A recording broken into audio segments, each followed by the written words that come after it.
Hello everyone, in today's video I'd like to show you how I prepare pineapple at the restaurants.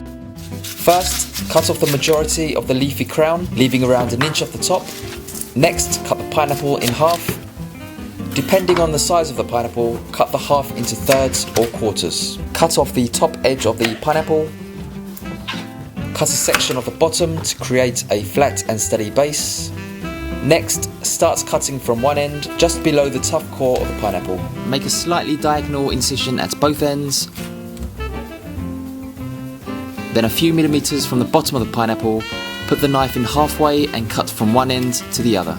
Turn the pineapple around and repeat. Remove the section and cut into thick chunks.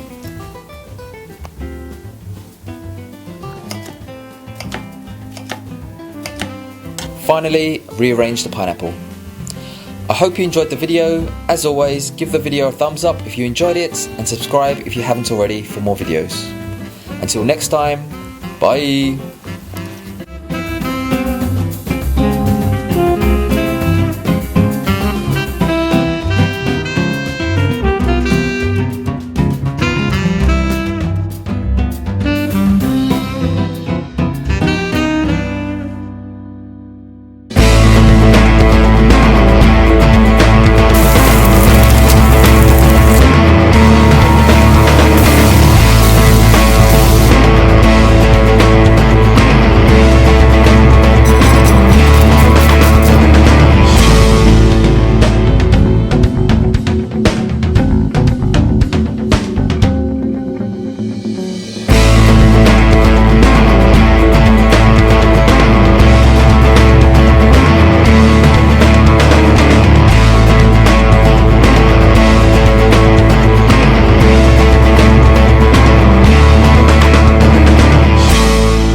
Thanks for watching everyone, see you again soon.